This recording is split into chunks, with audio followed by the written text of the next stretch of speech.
He died in 1847 and didn't come back until 1998. Between those two dates, between that life and this one, his soul remained in the space between worlds for 150 years. Not because he had to, not because he was trapped or lost, but because, when the guides asked if he was ready to incarnate again, ready to take on another body and another life, he said no. He wasn't ready. He needed more time. Time to heal. Time to understand. Time to prepare for what would come next. The discovery of this gap came during a regression session he never expected to have.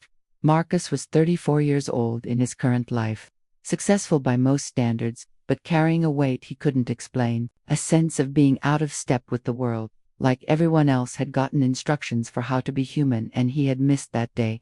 He functioned fine, had a good job, good relationships, but underneath it all was this persistent feeling that he didn't quite belong here, that he had arrived late to a party that was already in full swing. His girlfriend Sarah was the one who suggested the regression. She had done one herself a year earlier and found it transformative, giving her insight into relationship patterns that had been sabotaging her for years. Marcus was skeptical but willing. He didn't really believe in past lives, didn't have strong spiritual beliefs one way or another, but he was curious, and maybe, just maybe, it would help him understand this strange sense of displacement he had carried his whole life. The therapist was a man named Robert, older, with a gentle presence and eyes that seemed to see more than most people.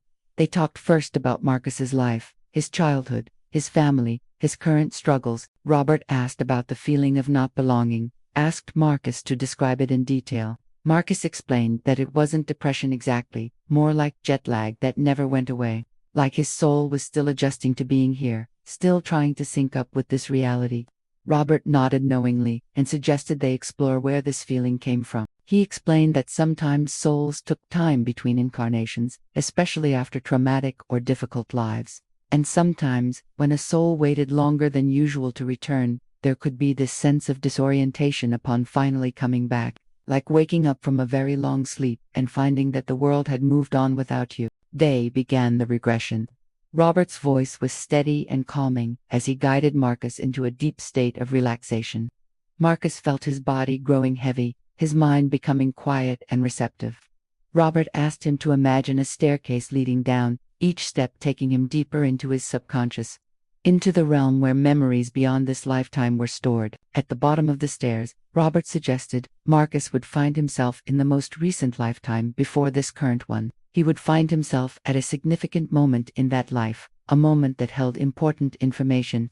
Marcus descended the stairs in his mind, counting down with Robert's voice, and when he reached the bottom and opened the door, he found himself somewhere he didn't expect. He was in a small wooden house. He could smell smoke from a fire, could feel the cold seeping through gaps in the walls. He looked down at his hands and they were rough, calloused, older than his current hands. He was a man in his 50s maybe, wearing simple clothing that felt scratchy and worn, and he was alone, completely alone in this small house in what felt like the middle of nowhere. Robert asked him where he was, what year it was. Marcus answered in a voice that sounded strange to his own ears, more formal, with different patterns of speech. He was in Minnesota territory, he said. The year was 1847. He was a farmer, or had been a farmer, though he didn't have much of a farm anymore. His name was Thomas Brennan, and he was dying. The realization came slowly, like remembering a dream. Thomas was sick, had been sick for weeks now, maybe months. Some kind of fever that wouldn't break, that left him weak and delirious. There was no doctor out here, no one to help. His wife had died 3 years earlier in childbirth, along with the baby. His only son had headed west, looking for better opportunities, and had been heard from in over a year. Thomas was alone at the end, just as he had been alone for most of his life. Marcus could feel Thomas's emotions as if they were his own. The loneliness was crushing, but it was mixed with something else, relief. Thomas was ready to go, ready to leave this hard life, this cold house, this body that had worked itself to exhaustion. He had no fear of death, only a quiet acceptance and a sense that maybe, on the other side, he would finally find the peace that had eluded him in this lifetime. Robert guided Marcus to move forward, to see what happened next. Marcus watched, from Thomas's perspective, as the fever worsened. Days and nights blurred together. Thomas lay on a straw mattress, covered with thin blankets that did little to stop the shaking. He drifted in and out of consciousness, sometimes seeing visions of his dead wife, sometimes hearing voices from his childhood, sometimes just staring at the rough wooden beams of the ceiling and waiting for it to be over. And then, one morning, as pale light filtered through the small window, it was over. Marcus felt the moment of death, felt Thomas's last breath leave his body, felt the sudden lightness as consciousness separated from flesh. There was no pain, just a release, a floating sensation. And then Thomas was above the bed, looking down at his own body, feeling nothing but compassion for that worn-out shell that had carried him through such a difficult life. But there was still fear that he would incarnate into another difficult life, another experience of isolation and struggle. His guides assured him that every life had challenges, but he wouldn't be repeating the exact lessons of the Thomas lifetime. This next life would be different. He would have opportunities for connection that he didn't have before. He would live in a time when information and communication were easier, when people could reach each other across vast distances, when loneliness could be overcome in ways that weren't possible in 1847. They showed him possibilities for his next life, different families he could be born into, different locations, different circumstances. They showed him potential soulmates he might meet, souls from his group who would also be incarnating around the same time. They showed him the work he might do, the ways he could contribute to the collective awakening that was happening on Earth. And slowly, carefully, he began to plan. He chose parents who would give him a stable childhood, something he hadn't had in many lifetimes. He chose a body that would be healthy and strong, without the physical limitations that had plagued Thomas. He chose to be born in 1998, at the cusp of a new millennium, positioned perfectly to come of age during the great shift in consciousness his guides had described. He also made agreements with other souls, agreements to meet at certain times, to help each other remember their purpose, to support each other through the challenges that would inevitably come. These were his soul family, and knowing they would be there waiting for him made the prospect of incarnating less frightening. Finally, in 1998, he was ready. 151 years after Thomas had died in that cold Minnesota house, the soul that had been Thomas agreed to return to Earth.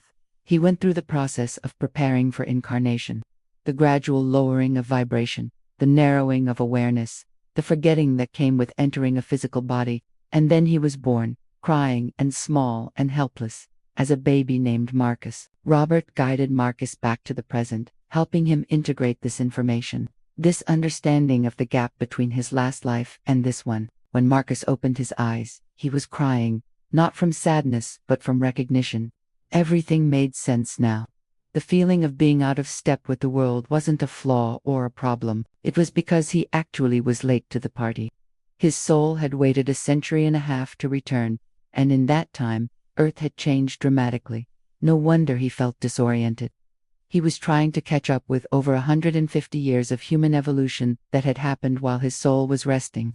But he also understood now why he had certain qualities that seemed unusual. His ability to be comfortable in solitude, which his friends always commented on, his patience with processes that frustrated others, his sense of being an old soul in a young body. These were gifts from Thomas's life and from the long time spent in the soul realm studying and learning.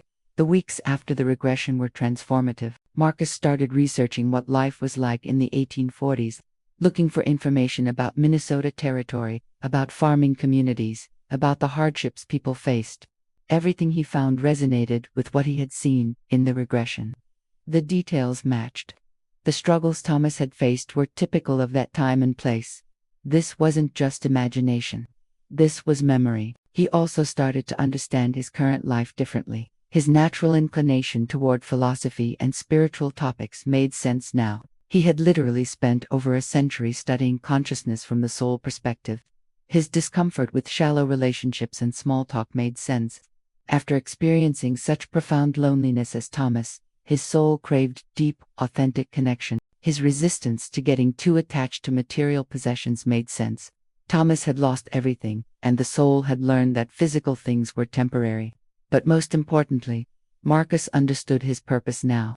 He had come back after a very long absence because this particular time in history needed souls. With his specific experiences and gifts, the world was struggling with isolation and disconnection, especially as technology advanced. People were lonely despite being more connected than ever through social media and smartphones. And Marcus, carrying the memory of Thomas's crushing loneliness and the wisdom gained from healing it in the soul realm, had something to offer. He started writing about his experiences, sharing his insights about loneliness and connection, about the importance of authentic relationships, about finding peace in solitude without becoming isolated. His words resonated with people who felt the same disconnection he did.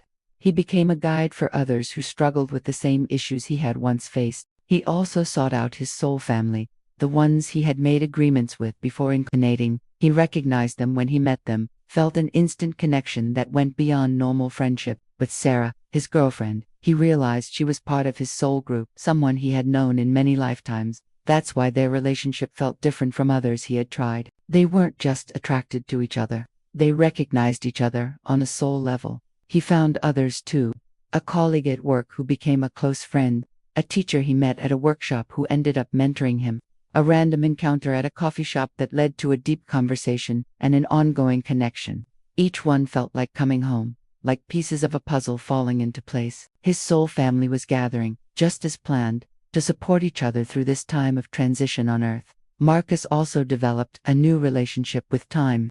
Before the regression, he had always felt rushed, like he was behind somehow, like he needed to catch up with everyone else who seemed to have their lives figured out. But now he understood that souls didn't measure time the way humans did. 150 years was nothing in the span of eternity. He wasn't behind, he was exactly where he needed to be, arriving at precisely the right moment for the work he came to do. But then, something unusual happened. Instead of moving on immediately, instead of being pulled toward lights or met by guides as most people described, Thomas just stayed there. He floated in that small house for what felt like days, watching his body slowly grow cold and stiff, watching through the window as snow began to fall, watching and waiting for something he couldn't name. Eventually, someone came, a neighbor who had noticed Thomas hadn't been around, who came to check and found the body. Marcus watched through Thomas's eyes as the neighbor stood in the doorway, face grim, then left to get help. Watched as they came back with others, wrapped Thomas's body in a sheet, took it away to be buried in the frozen ground. And still, Thomas stayed, his soul lingering in the space where his life had been, not ready to leave. Robert asked gently why Thomas was staying, what was keeping him there. And Marcus, speaking as Thomas, explained that he didn't want to go back, didn't want to incarnate again, that life had been too hard, too lonely, too full of loss and struggle. He needed rest. He needed time to recover from the weight of that existence before even thinking about doing it again. Robert guided Marcus to move forward, to see what happened after Thomas finally left that house. Marcus felt himself being pulled away, rising up through layers of reality, through clouds and light, until he found himself in a different kind of space.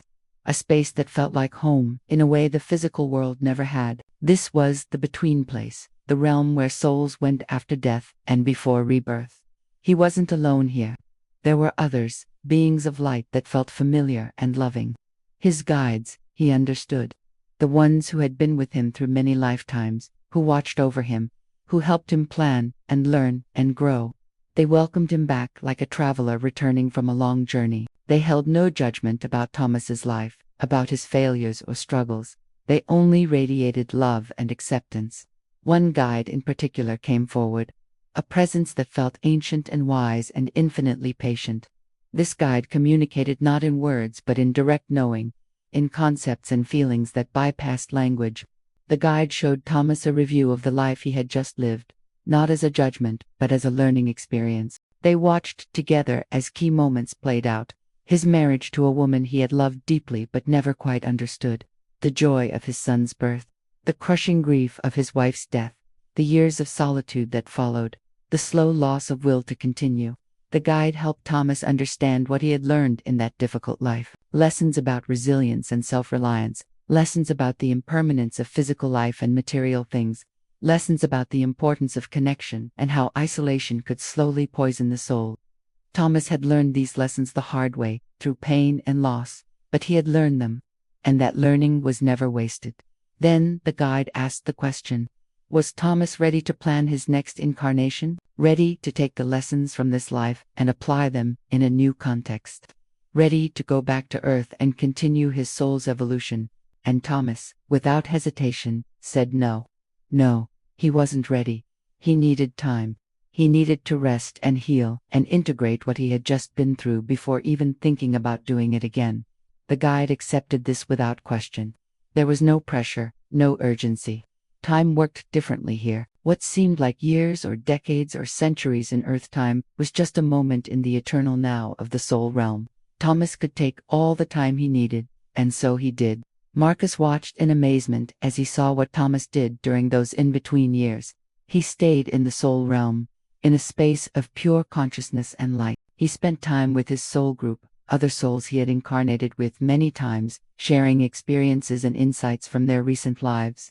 He spent time with his guides, going deeper into the lessons he had learned, understanding them from the broader perspective of his soul's multi-life journey. He also spent time in what could only be described as a healing space, a place where souls who had experienced trauma or difficulty in their physical lives could process and release the pain. Thomas had carried so much loneliness, so much grief from that last life, and here, in this healing space, he could finally let it go. He could see that the loneliness had been part of his soul's curriculum, that he had chosen it on some level to learn specific lessons. But now the lesson was complete and the pain no longer served him. Robert asked Marcus to move forward through this between time, to see what Thomas did as the years passed. Marcus saw that Thomas became a student, in a sense. He studied, not books or academic subjects, but consciousness itself. He learned about the nature of reality, about how physical worlds were created, about the laws that governed incarnation and karma and soul evolution. He watched other souls incarnate and live and die and return. He observed Earth from a distance, seeing how it changed and evolved, how technology advanced, how human consciousness shifted. He saw the American Civil War from a soul perspective, seeing not the politics, but the massive karmic working out that was happening, the lessons about freedom and human dignity that humanity was learning the hard way. He saw the Industrial Revolution, the World Wars, the technological explosion of the 20th century. And he waited. He kept waiting. His guides would check in periodically, asking if he was ready yet, if he felt prepared to return. And for a very long time, the answer was no. But something shifted around the 1990s. Thomas, or the soul that had been Thomas, began to feel a pull. Earth was entering a new phase, his guides explained, a time of massive consciousness shift, a time when old souls, experienced souls, were needed to help anchor higher frequencies and guide humanity through a challenging transition. The guides weren't forcing him, but they were letting him know that his particular gifts and experiences would be valuable in the coming years. He considered this. He thought about what he had learned in that hard life as Thomas, and in the many lives before that. He thought about the specific skills his soul had developed, patience and resilience and the ability to find peace in solitude, and he began to see how those skills might be useful in a world that was becoming increasingly chaotic and disconnected. Maybe it was time. Maybe he was finally ready. He thought often about Thomas, about that lonely man dying in a cold house, and he felt such compassion for him. That life had been hard, but it hadn't been wasted. Everything Thomas had suffered through, every moment of isolation and loss, had taught the soul something valuable. And now, in this new life as Marcus, he could take those hard-won lessons and use them to help others, to make meaning from pain that had seemed meaningless at the time. He also thought about the time in between, those decades and then centuries his soul had spent in the realm of light and learning. What a gift that had been. How many souls got to spend that much time studying and healing before coming back? His guides had been patient with him, had allowed him to take all the time he needed, had never forced him to return before he was ready. That spoke to the deep love and wisdom that governed the soul's journey. Years passed in his current life.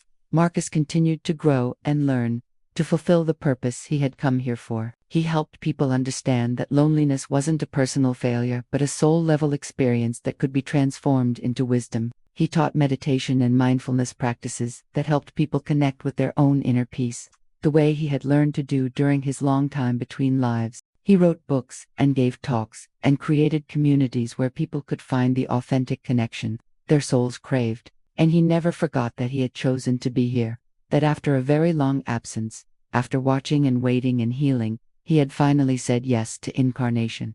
This life wasn't random. It was carefully planned, and even though it came with challenges, even though there were still moments of feeling out of place or overwhelmed by the fast pace of modern life, he knew it was exactly the life his soul needed to live right now. He also carried a message from the between space, from that realm of light where souls rest and learn. The message was simple but profound. You don't have to come back immediately after death. You can take time, you can heal, you can wait until you feel truly ready for the next adventure. The soul's journey is eternal, and there's no rush. The physical world will still be there when you're prepared to return to it. This message brought comfort to many people who heard it, people who were afraid of death, afraid of being forced into another life before they were ready. Marcus assured them that the soul has agency, has choice, that guides and teachers on the other side offer support and wisdom, but they never force, that you can rest as long as you need to between incarnations, that some souls come back quickly, within months or years, eager for new experiences. Others, like his soul, take much longer, needing time to process and integrate. He wondered sometimes about what his next life would be like after this one was done. Would he take another long break? Or would he be ready to return more quickly, armed with the knowledge and growth from this lifetime? He didn't know, but he trusted that when the time came, when he was once again in that space of light and love, his guides would help him make the right choice. And if he needed to wait another century or two, they would support that decision without judgment. Looking back on his journey from Thomas to Marcus, from 1847 to the present day, he saw the perfection in it. The timing had been exact. If he had come back too soon, he wouldn't have been ready. He would have just repeated the same patterns, created another lonely life, learned nothing new. But by waiting, by taking time to heal and study and prepare, he had returned as a stronger soul, ready to face the specific challenges of this particular moment in human history. He also saw how his long absence had given him a unique perspective. While other souls had been cycling through multiple lifetimes during those 150 years, accumulating new karma and new lessons, he had been observing and learning from a distance. This gave him a broader view, an ability to see patterns that others might miss because they were too caught up in the cycle. It was like someone who leaves a city for decades and then returns. They notice things that longtime residents have stopped seeing. They can appreciate the changes and the continuities in ways that people who lived through them gradually cannot. Marcus brought that fresh perspective to his work, helping people see their lives and their world from a different angle. And perhaps most importantly, he brought hope. Hope that no matter how difficult life becomes, the soul survives. The soul learns. The soul gets to rest and heal between incarnations. Death isn't the end of consciousness but a transition to a different state of being. An incarnation isn't a punishment but a choice, an adventure, an opportunity for growth that the soul embraces when it feels ready. His story spread, helping countless others understand their own feelings of displacement or their own sense of being old souls in a young world. People reached out sharing their own experiences of remembering long gaps between lives, of feeling like they had arrived late to this particular party called modern civilization. And together, they formed a community of souls who had chosen to come here now, during this critical time, to help humanity navigate the great transition that was underway. Marcus knew he wouldn't have all the answers. His role wasn't to save the world or fix everything. His role was simply to be present, to offer his unique gifts, to connect authentically with others, and to help people remember that they too are eternal souls on a journey that extends far beyond this single lifetime. And in doing that simple work, he fulfilled the purpose he had spent 150 years preparing for. Subscribe for more journeys into the space between lives where souls rest and remember.